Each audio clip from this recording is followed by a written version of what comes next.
cell phones or turn them off so they don't go off in the middle of the talk. It is my privilege and honor to introduce Chuck Dahl tonight. Chuck has been an integral part of this group, has given other talks, has done field trips. He's been with us for a long time. I've learned a lot from Chuck. The talk you're going to hear tonight was actually done a few years ago looking at the iron mine sitting in South Pass, and we've been trying for about 5 years to get Chuck up here to do this, and tonight's the night. Chuck graduated from Ohio Wesleyan University and the University of Utah with a BA and an MS in degrees in geology. From there, his career as a field and mining geologist started in 1955. He worked in Heidelberg, Germany for the Army, in Salt Lake City in 1959, where he worked as a field geologist, and that's where this talk basically happened. He then moved to Kennecott, looked for copper for Kennecott in Argentina, Papua New Guinea, Australia, and was based in Miami exploring in Central America and the Caribbean. He left in '78, went to Exxon Minerals, and worked as chief mining geologist, which included oversight of the coal mines here in Wyoming. In 1993, a dream came true. Chuck, like many of us, moved to Wyoming. Many of us a little later, but Chuck got awarded the Ben F. Dickerson Award by the Society of Mining Engineers for Professionalism, the Distinguished Service Award by the Mining and Engineering Division, served as a director of the Society of Mining Engineers for 8 years, and was a life fellow of the Society of Economic Geologists. If there's something you want to know about mining, this is the man to ask. Please join me in welcoming Chuck Dahl tonight.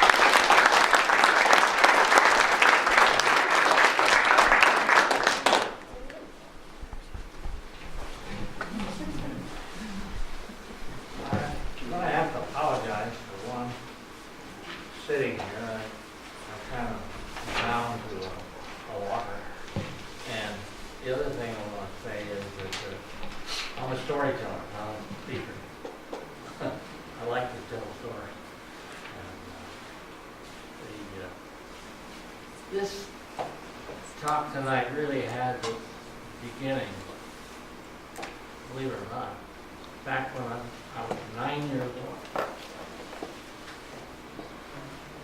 And the reason why is that the Japanese bombed Pearl Harbor December 7th, 1941. Is your mic on, Chuck? I don't know.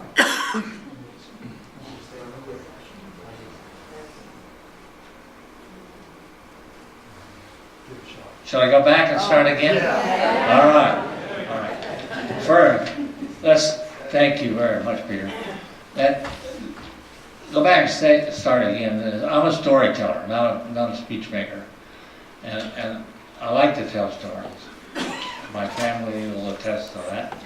I tell stories all the time, whether they believe them or not, I don't know. But anyway,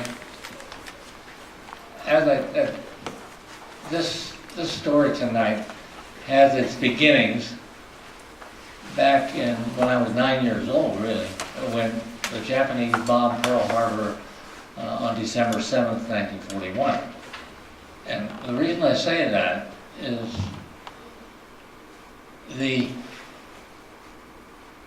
U.S. at that time had no major steel plants west of the Mississippi River. And more than half of the U.S. fleet was destroyed at Pearl Harbor. So that's a lot of steel that's lost. And a lot of steel that has to be made up. And so what happened was U.S. Steel then decided to build a steel plant in the West. And they did this, and between November of 41 and December of 44. And point in time, they built the Columbia Geneva steel plant in Provo, Utah.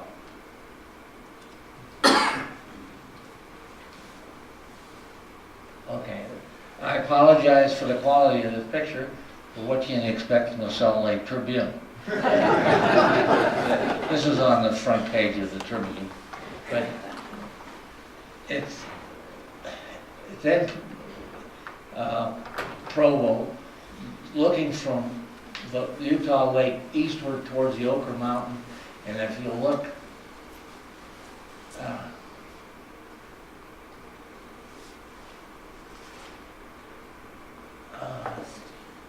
you can see these facilities in here. This plant was at that point in time, was the largest integrated steel plant west of the Mississippi. It had blast furnaces, open hearth furnaces, it had coke ovens, coke plants, fertilizer plant, and it had rolling mills to roll out the steel. It was a fully integrated plant. And the reason they built it in Provo was there was a lot of fright that if they put it on the coast in a place like San Francisco or Seattle, it would be an easy target for the Japanese to bomb or to put something on it. And this plant then was sold to U.S. Steel in 1946 for $47.5 million. A man by the name of L.S. Dahl was a senior vice president and CEO of that plant in 1949. He headed up the Columbia Demise Steel Division of U.S. Steel Corporation, and the raw materials for this plant all came from the Utah area. The iron ore came from mines located at Cedar City in the southern part of the state of Utah. There's a specimen of that ore right there. It's mostly magnetite, a mineral magnetite, which means it's magnetic, but it has a lot of other junky minerals in it, like quartz, a lot of pyrite in it, and it's not a real first-class thing to put into the mill. And the coal for the coke plant came from central Utah, from Price, Utah, and then the limestone from a small quarry down south of Provo. But starting in about 1950, this ore began to deteriorate in quality as well as in quantity, and so there was a lot of thought starting to be given about what new kind of ore could they get for the plant. And so the powers that be then decided that they were going to conduct an exploration program. And they decided that one thing, well, since a lot of the iron in the eastern U.S. comes from up in the Mesabi Range, and they mine a lot of taconite, mill a lot of taconite, and I will get to that and describe what that is in a minute. But they decided to take a look in the western U.S. So they hired a man by the name of Dr. Paul Procter. He was at that time chairman of the Department of Geology at the Missouri School of Mines. And they also hired myself as a field assistant to Dr. Procter. And we Dr. Procter and I got together and we did a literature search. We did some map looking and decided to lay out a plan. And we started looking for taconite iron formation in southern Wyoming. And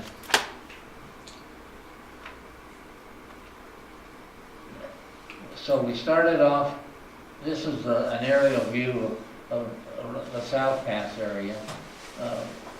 Not an aerial view, but a satellite view. And so you can see that the topography is fairly, more deserty down here in the Red Desert area. But this is the southern end of the Wind River Range. Okay. Our survey, Dr. Procter and I, started off over here in the Laramie Range.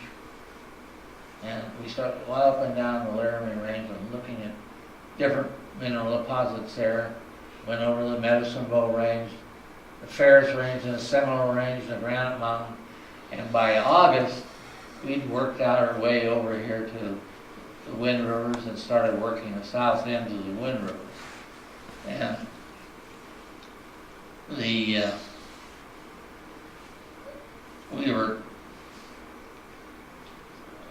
spent about 2 weeks there looking around, and we finally found an outcropping of Precambrian metamorphic iron formation called taconite. And I had spent the previous summer as a field assistant working down at the iron mines that I described down in Cedar City. So I learned how to use magnetometers and how to plot the data up and to make some preliminary calculations. So when we got to this area in there, we found this outcropping of what we thought was pretty good looking taconite ore. And so I started running magnetometer lines on it. And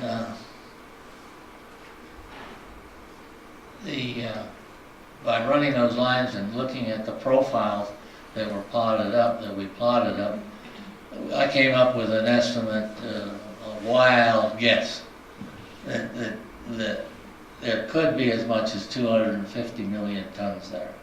And, that turned out to be pretty reasonable later on. But this brings up an interesting point, is that we made this discovery, these outcrop, and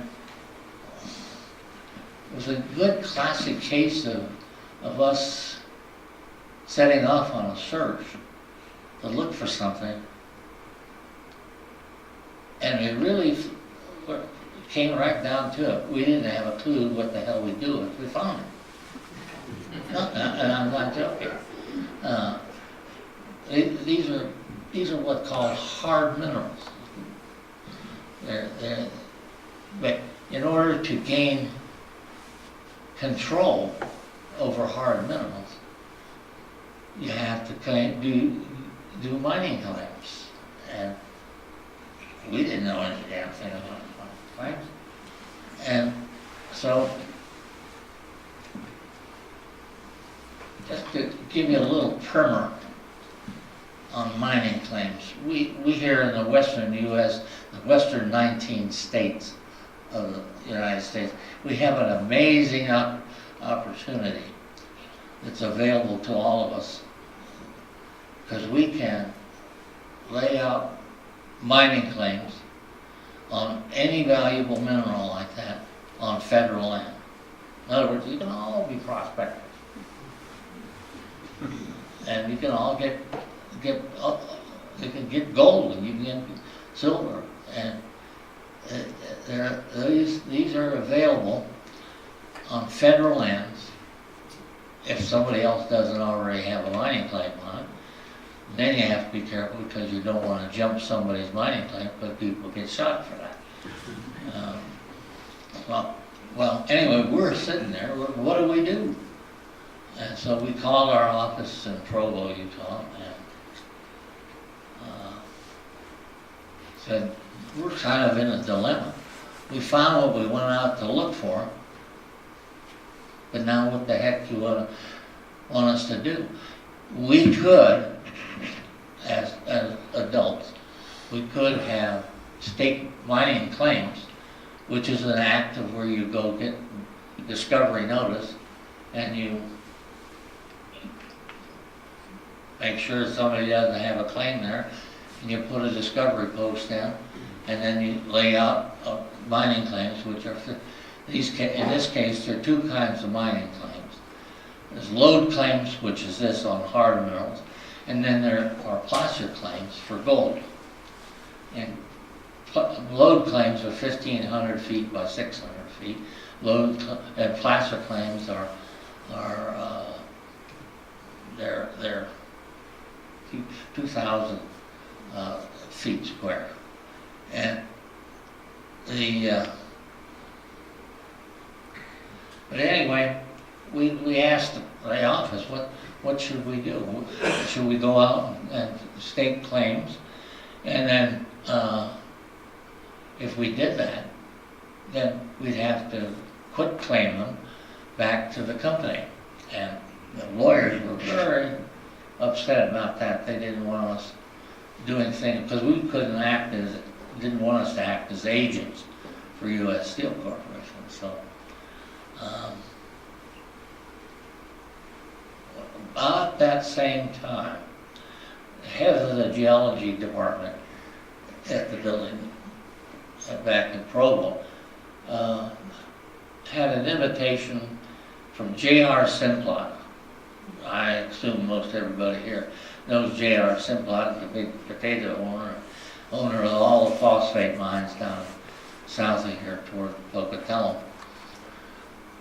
But he had an invitation from J.R. Simplot to fly with J.R. in his plane up to Darby, Montana, to look at the fluorspar deposit that he was shipping fluorspar to the steel plant. Well, they flew up there, and during the flight going up there, it seems that our boss, his name was Sam Sardis, very nice fellow. But Sam told JR, I think there might have been a little bit of scotch involved, but he told him that these two contractors that they had found this taconite deposit over in the south end of the Wind River Range. And so, but they haven't done anything about it yet. And well, they went on up to the fluorspar deposit. But old JR was pretty shrewd. He got on his radio and phoned out to the phosphate mines down by Pocatello and gathered up all his mining engineers that he had down there. And they were all piled in pickup trucks and went over to Atlantic City and started laying out the mining claims. And that in a sense, then that put the control in the hands of J.R. Simplot. And we were kind of left in the lurch, so had nothing to do but go back to Provo. And so we went back there. But now, how did U.S. Steel solve that? They entered into a lease agreement with J.R. Simplot, and they paid J.R. 25 cents a ton on all the ore produced in the future. So the problem was solved, but it cost them a little bit of money. But the area that we're talking about here, go back to this is going up towards the top of South Pass. It's called the Red Canyon. It's very pretty. Just shut it in there because it's pretty. And this is South Pass. South Pass is kind of an important place. It doesn't look like much, but all of the big overland trails of immigrants that came out and came through South Pass. And the Oregon Trail, the Mormon Trail, they all focused right at this part going through here. So this place had enormous history with the immigrants. There's a lot of Indian activity there too. There's a lot of old things that left over from the Indians, and then gold was discovered when the immigrants came through, and there was a real brief flurry about 5 or 6 years that gold was they prospected a lot of gold in the Atlantic City area, and there were a lot of small mines put in. A couple the biggest one was the Carissa mine, and in 1867. But most all the gold mines were all idled by 1875. And then I'll go back to the iron deposit now. The detailed drilling and the development work for the Atlantic City mine was taken out of the hands of the geology department at Provo and given over to geologists and engineers from the Iron Range up in Minnesota, because they didn't think that we had the right kind of talent to do the development, the exploration and development work. And that pretty much, they did most of that development work all by 1954. And then this was followed by a construction period in which the mine was put in, and a concentrator and tailings facilities were put in, and a rail line was put in to going from the mine down to Rock Springs, 90 miles. Now, this construction of this iron ore mine here was the first taconite mine, we'll get to that in a minute, in the western U.S. And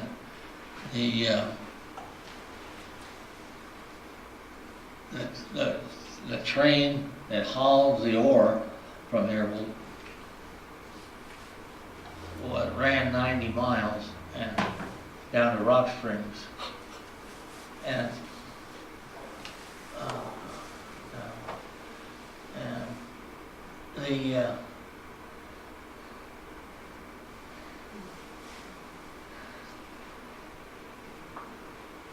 that train, we'll show a picture of it here in a minute.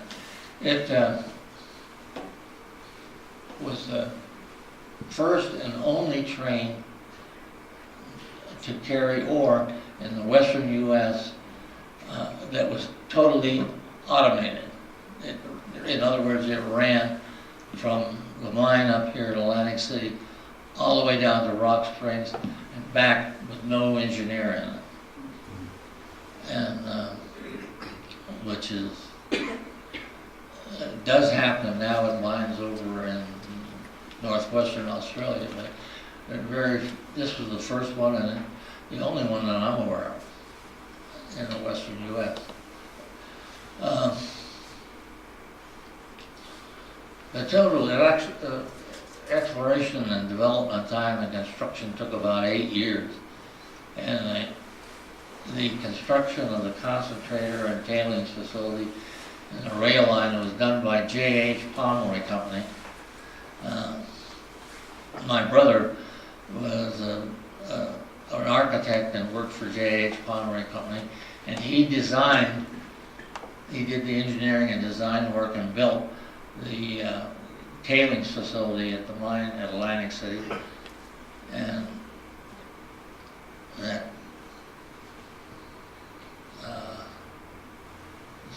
he had an involvement. So it's kind of, as you could have seen, it was kind of a program by, or somehow or another, our whole family sort of seemed to have gotten involved in it. Okay, let's talk about taconite. Taconite is an iron-bearing sedimentary rock, and it has, the iron minerals are usually magnetite, which means that they're magnetic, and they're interlayered with layers of quartz and other materials, and sometimes carbonates. They're almost always, that I know of, Precambrian in age. They typically are metamorphosed to at least green schist facies, and even sometimes higher hornfelds and so forth. The taconite can contain some amphiboles. Now, I've got several species here of different specimens of taconite. That one there, John picked up from it, and there's one over there that's from Atlantic City. There's another iron taconite down here that's from South Africa that is very pretty, very interesting rock. Now, this rock is extremely dense and very hard, and it's put into the mine with at Atlantic City with big diesel equipment and shovels, and taken to a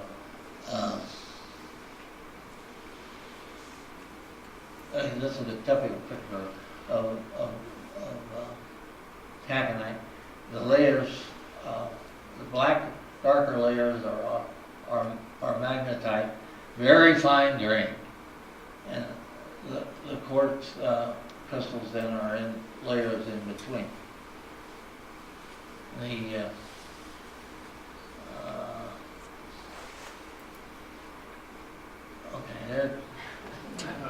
This was they had a big metropolis there of 57 people.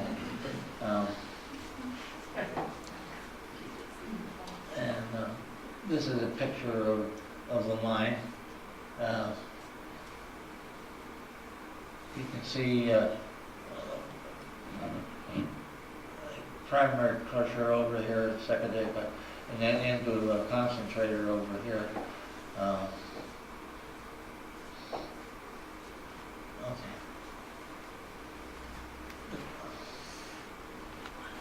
There's a primary crusher in the middle again. Part of the open pit.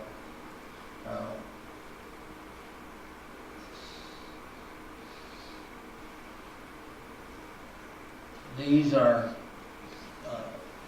rail cars from the rail line that I talked about.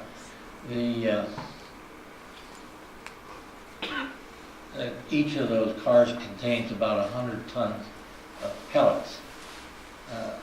The ore is taken in, this being the ore, this stuff here, and it's ground to a 90% minus 270 mesh, which is pretty darn fine, kind of like talcum powder. And then it's run through magnetic separators twice and concentrated all that iron. The quartz is rejected, and then you end up with this magnetic powder. Well, that magnetic powder then is put in to a balling mill that makes it into like marbles, which are these here. And they take those marbles then, put them into a furnace and heat those things up. And the magnetite then converts to a mineral called magnemite, which is an exothermic process. In other words, it generates its own heat once it gets started. And that fuses the magnetite in those balls. And then they're shipped off once they're cooled in these cars. And that was shipped down to the steel mill in Provo.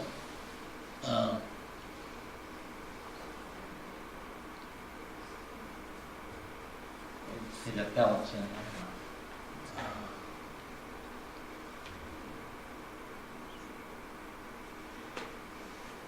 there. Again, picture of the mine and the mill facilities.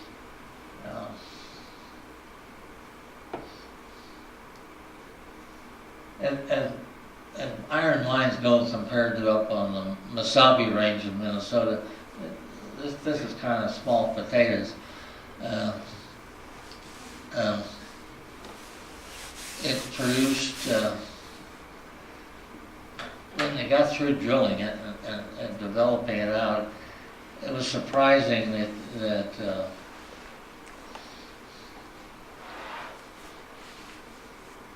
the estimate,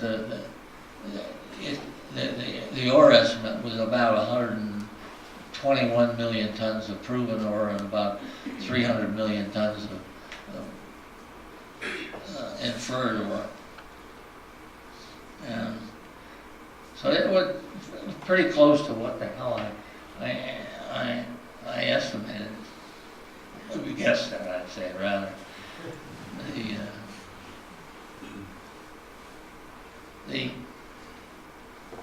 This is the area south end of the Wind River Range. Wind River Range here. The mine, Atlantic City mine is right in there. These are the other mountain ranges over here. Where'd that go? I'll fix it.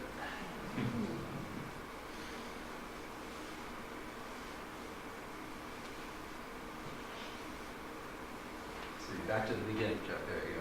Do what now? You're good. Okay.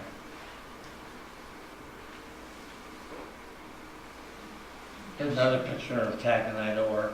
You can see how fine grained it is. That's a lens cover from a camera over there. This is fairly typical of taconites is that they're banded, and like this is, with quartz and the magnetite. And now whether that banding is a result of folding or whether it's a result of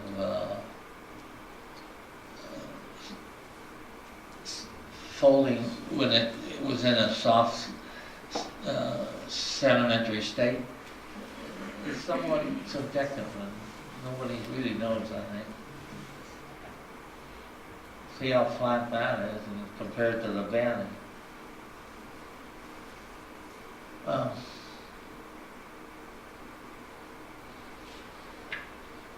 The iron formation at Atlantic City is Precambrian in age. There are, you can see here, these bands up in here is where, there's the Atlantic City mine right there. And that bed is there are two beds of taconite. One, a lower one that's 20 to 40 foot thick, and an upper one that's 20 to 60 foot thick, and the upper one is 140 to 160 foot thick, and it's what makes the ore body really is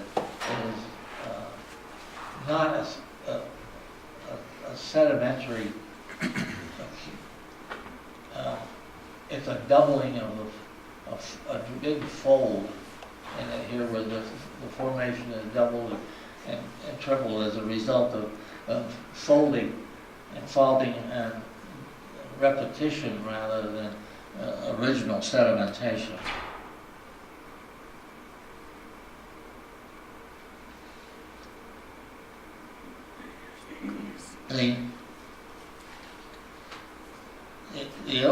The ore itself being very fine grained, and I mentioned earlier that there were sometimes amphibole minerals associated with the magnetite and the quartz, and some of these amphiboles were brunerite, actinolite, ribachite. And Atlantic City happened to have one bed in there that was rich in ribachite. Now, ribachite is a sodium amphibole, and when they were mining through that after the mine got going, they ended up with problems of those amphiboles ending up in the pellets.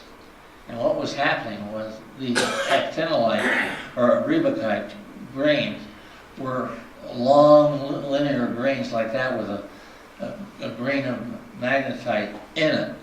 And when they ground it, they broke along these cleavage planes, and it continued with having ribachite in it. And so we had to develop a mine plan, go back in and remap the whole deposit in the pit and find out where this bed was that contained the ribachite, so we could selectively mine it and blend it in with the other material so that it wouldn't get the sodium content. The sodium content was they had a problem when it got in the pellets and got into the steel mill and into the blast furnace. It would get sticky spots inside the furnace, and the furnace would hang up. So that and with scabs on it inside the furnace. So they had to find some way to get the control of that ribachite. Again, you can see how up here the main bed of taconite is folded and drag folded down.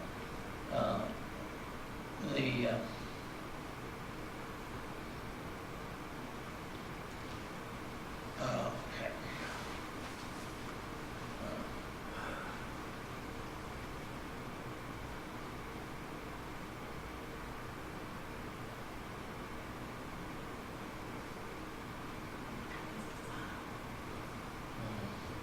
Now,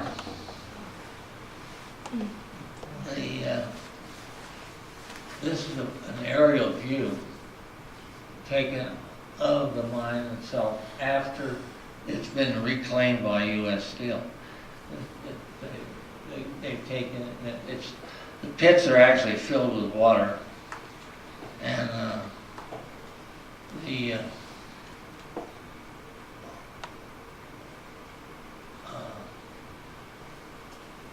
mining areas itself are all smoothed off. You don't fill in the hole, but you can see the Wind River Range here in the background with the snow-capped peaks. And they've done a really good, fine job of reclamation up there. You have driving over the road on Route 28, you have a very tough time finding any buildings or leftover material, things like that.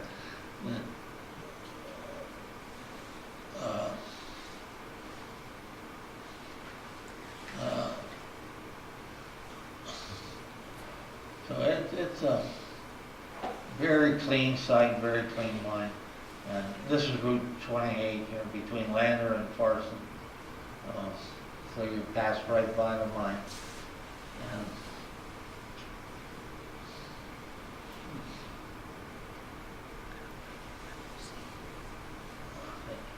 Now, I mentioned gold.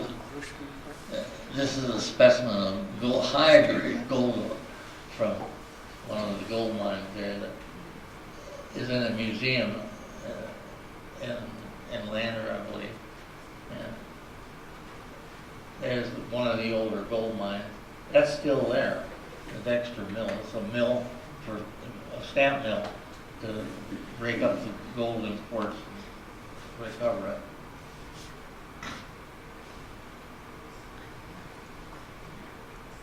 And that's all. I thought,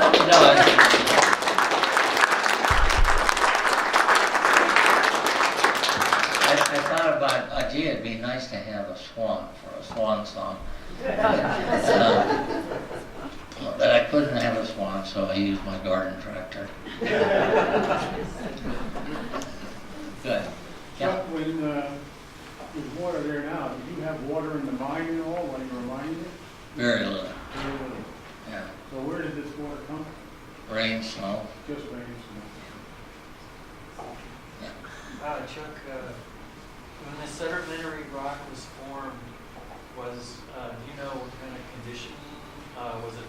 Wasn't under an ocean? Like, was it, how did the magnetite get in the sedimentary rock? I'm afraid someday of that. Thank you, Bob.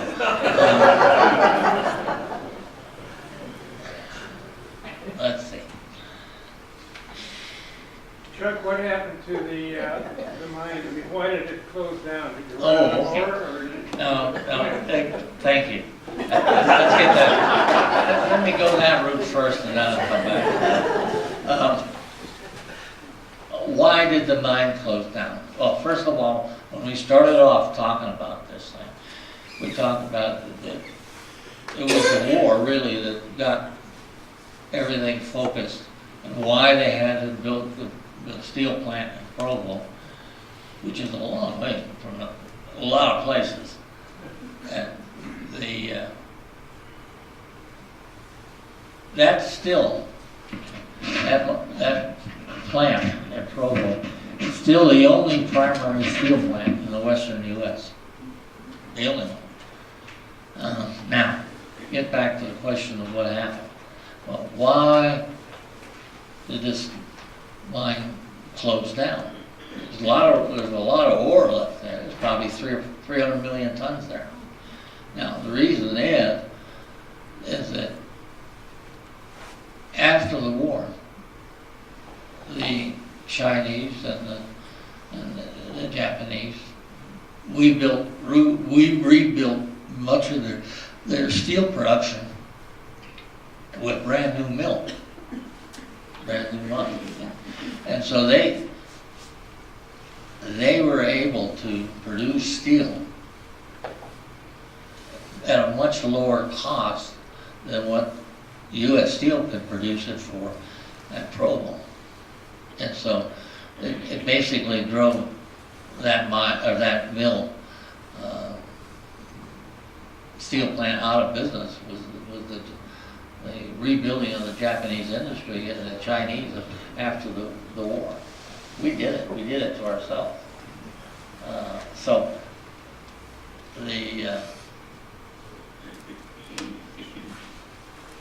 Now, does that answer your question, Bob? Yeah, I recall that the Geneva plant sort of died a slow death.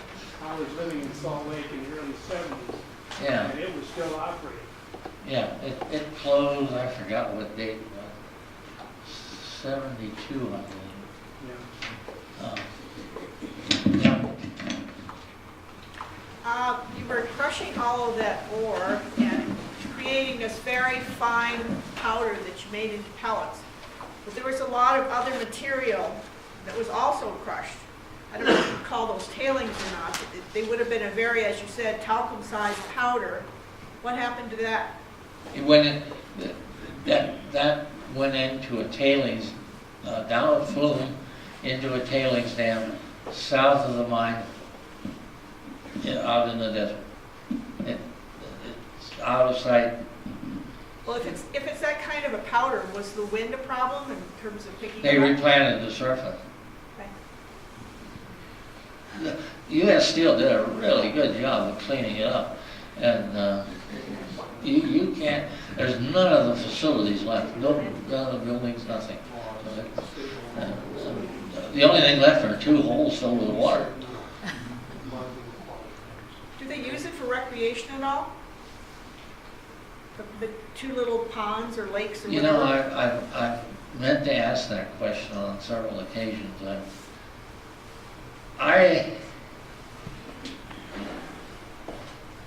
The answer is no, that I'm aware of.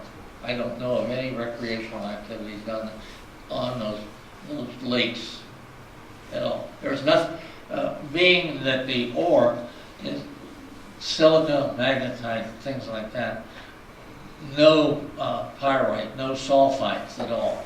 So there's really nothing in that water. It's pretty darn clean water, probably almost too clean. It doesn't generate marine life to feed more fish. And I'm not sure I'd want to be out there on a little boat anyway. The winds up in the windrows are pretty high. And how would you get out of some of those steep walls? It'd be a tough thing to do. Now, get back to Bob's question. Bob's question was, how do taconite, how do iron formations form? They're almost always, that I'm aware of, I've seen iron formations, I've visited iron formations on every continent except China. I haven't been to China. But I've been on every other. Every continent has some iron formation somewhere. And they're all Precambrian in age. And all late Precambrian in age. And the question then is how, and most of them seem to all have formed in shallow water, near shore environments. And I've read a couple of articles that suggest that certain kinds of blue or green algae that started in that late Precambrian time formed iron that precipitated out on the bottom and formed the iron layers. Now, I don't know if that's true or not. I don't know what the recent research is. But it seems to be shallow water. It seems to be... Do you know, what's your thought? Yeah. Yeah. So it's a sedimentary rock, as Chuck said. It's precipitated out of ocean water. And the first big banded iron deposits, and the banded iron deposits produced 90% of the iron that we use in our society, in all societies in the world. These formed initially about 2.2, 2.3 billion years ago, and they're associated with what's called the Great Oxygenation Event, when there was finally enough oxygen present to oxidize iron from Fe2 to 3, which then made it insoluble, which is why it precipitated. Right. And it precipitated in these bands, perhaps seasonally. No one knows for sure exactly. But as Chuck said, there is bacteria that's associated with this precipitation event. But it's related to oxygen. And so you get big band iron formations in that early time frame, 2.2, and then you don't get any. And the last ones that we ever have seen are 600 million years ago, small deposits related to snowball Earth. Again, the same conditions. Oxygen was depleted, so you could get Fe2 in the water, and then oxygen got reintroduced, so you could reprecipitate. Thank you. Yeah, I'm Aaron. Who was the primary primary customer for this steel, and what did they make with it? Okay. During the war, when the Geneva plant was operating, it produced 60% of all the steel utilized in the western U.S. And then after the war was over, and what happened, that went downhill.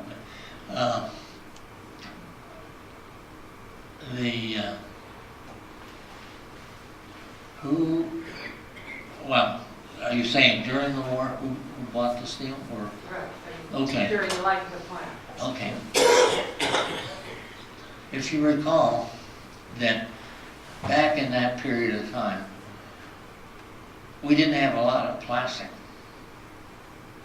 We didn't have sacks of this and sacks of that in plastic box.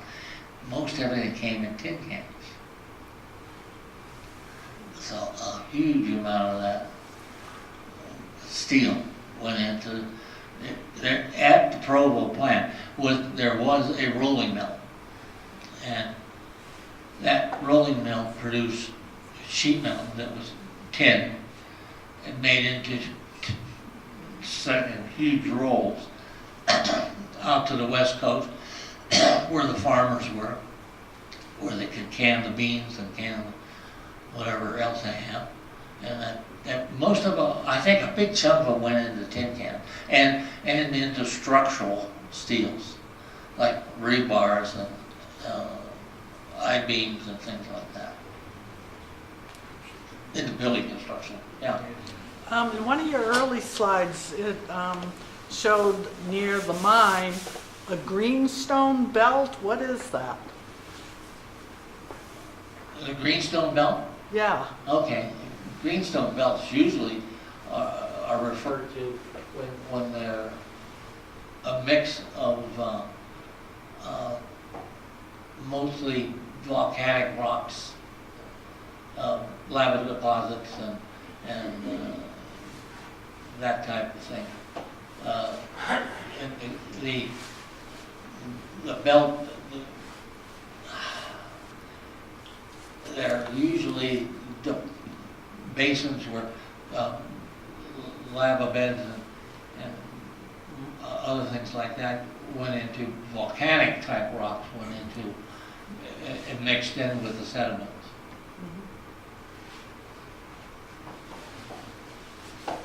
Chuck, was Simplot receiving 25 cents a ton throughout the life of the mine? Did he what? Was Simplot receiving 25 cents a ton throughout the whole operation?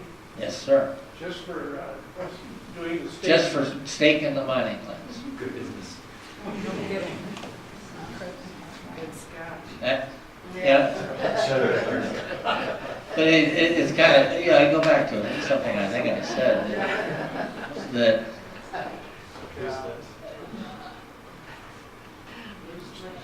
I think that we learned a pretty valuable lesson in the sense that why the hell do you start off looking for something if you don't know what the hell you're going to do with it when you find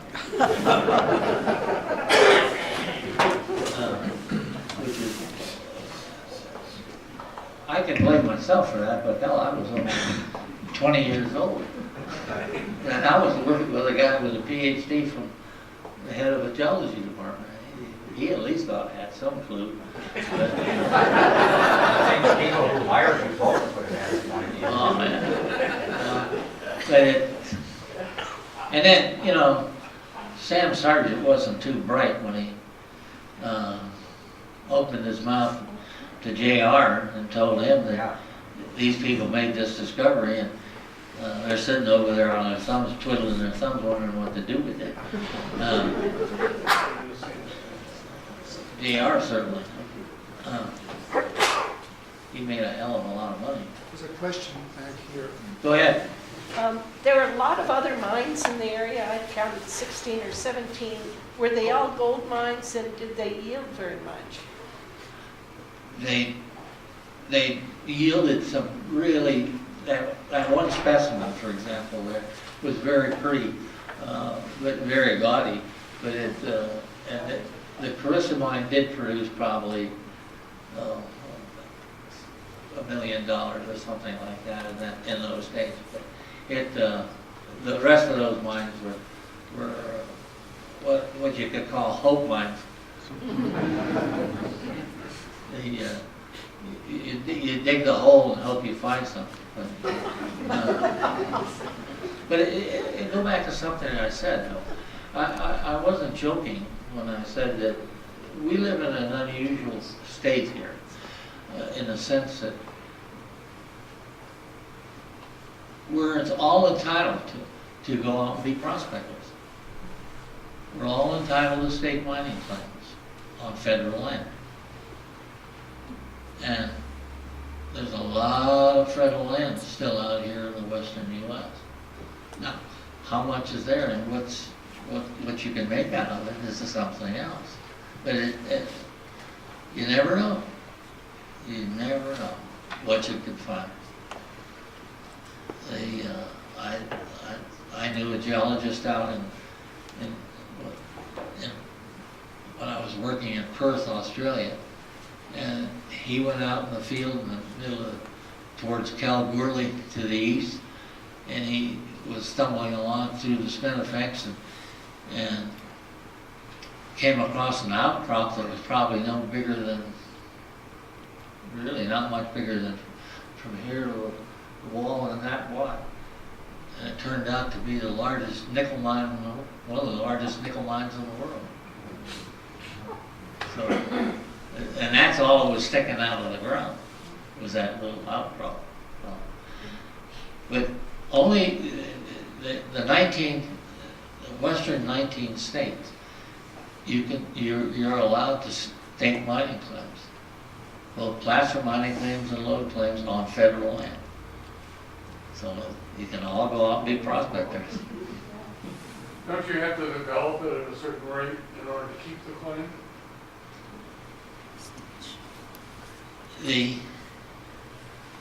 The word develop is probably, you have to maintain it.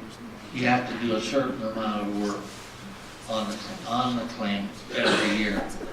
And I don't know what the current law is, but it used to be $100 every year.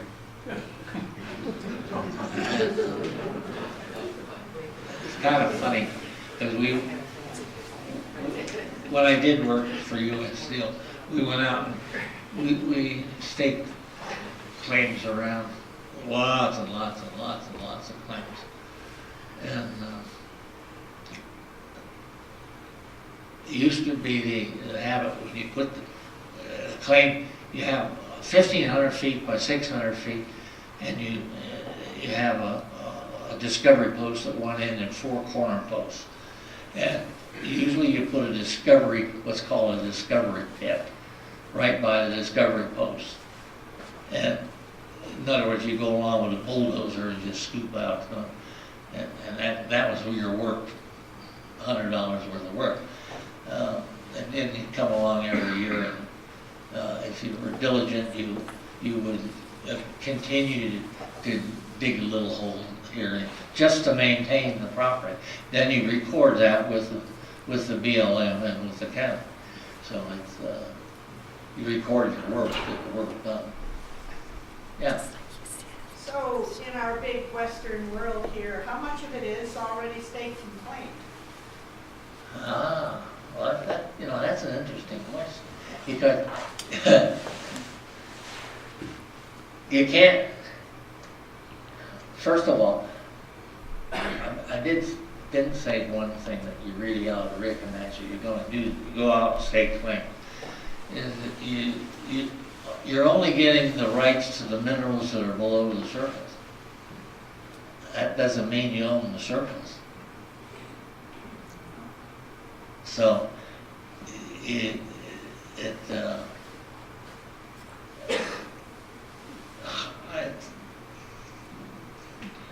what was that question again?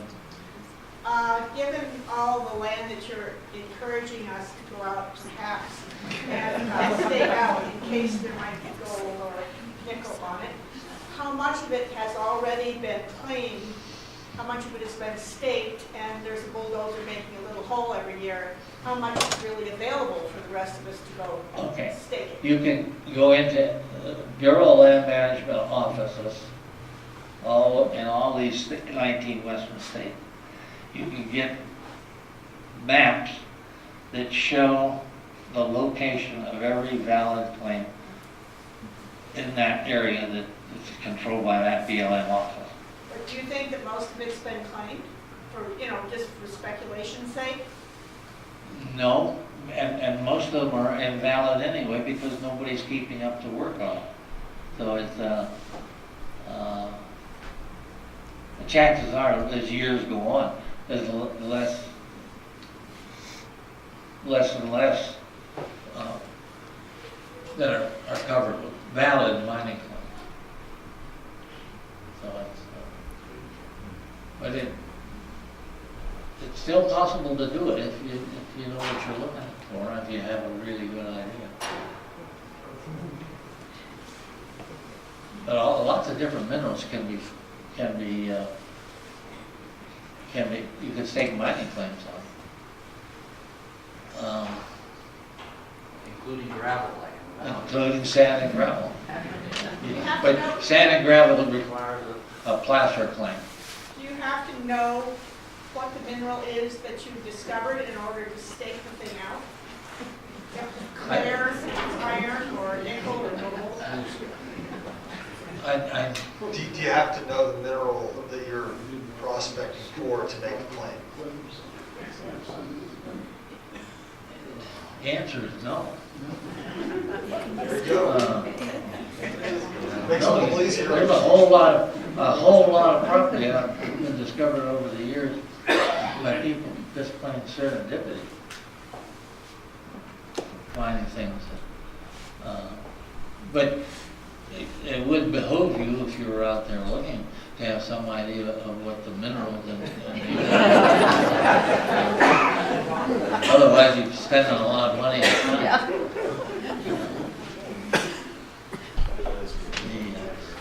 Yeah. Near where I used to live in the Grove Range, a neighbor had gone onto the national forest and claimed to have a mining claim, but actually what he had was a summer cabin. And he fought the Forest Service for years about that, and finally, I don't know, 20 years after I went in there, he got evicted because they said he hadn't proved up on it. But if all he had to do was bring in the bulldozer once a year and scrape things around, how come he ever got evicted at all? Because he didn't apply for a patent. Or not. Yeah. You don't just go out there and dig a Gotta bunch of register. holes. You eventually are going to own the land. You have to do enough work to convince the authorities that you have in fact done enough to get a patent on the land, and then it's yours. But what does it mean to prove up? What do you have to prove? You have to do assessment work, and I don't know what that is today. So you do have to show that there is some actual mineral. Yes. Okay, You that don't was just my go out question. and, yeah. But you do not, when you do stake a load claim,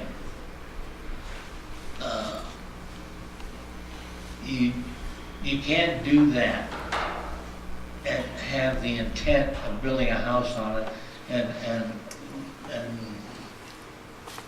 putting your horses there and everything else. No. It's not a way to gain surface control. Thanks. But during your presentation, you also stated that when you stake a claim, you don't own the land, you own the Mineral rights. right to the mineral rights underneath it. So, Now, you can, all of this discussion then is moved about owning the land. well, depends on what you define as land, above or below the ground. But there've been a lot of wars, not wars, but a lot of gunplay over the years of people in the earlier days. Not when they put down mining claims, they hard, and unless you're a good surveyor, it's hard to get that 1,500, that's 1,500 by 600 and get it. You want to overlap them on the sides and on the ends, so there's no open spaces left between the claims. You may be spending more money putting claims down, but you end up making sure you have full coverage. Otherwise, you have what's called an open fracture in there. And people have had, there've been wars started over an open fraction and deciding on who owns it, particularly if somebody finds something valuable on it. Chuck, you might say that the mining law was established in 1872. It was designed mainly for non-ferrous type deposits in the western U.S. In Minnesota, the iron mines are not subject to claim. They're subject to lease from the state and from others who own the property. That's correct. So, and with respect to these mines, if you don't own the surface, these are pit mines. What did they do in order to gain the ability to remove the dirt on top? And how deep, you know, if 6 inches under the soil I find iron, what do you do with the 6 inches? Well, you end up spending money, but you buy out the surface rights. They did have the surface rights. They acquired them, obviously. No, but if you're going to do any mining there, and you're going to put in an open pit, you better have the surface right. Right. So you end up buying it.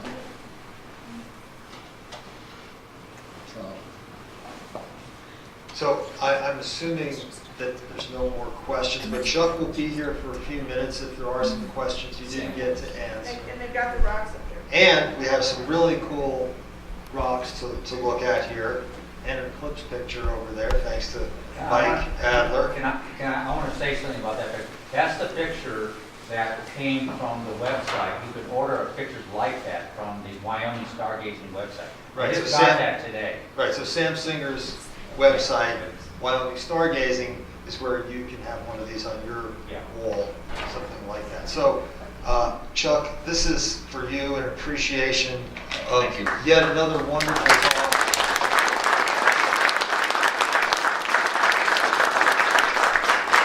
And, so tomorrow, 12:15, Whole Grocer, John Gusslinger will explain how iron in all its various forms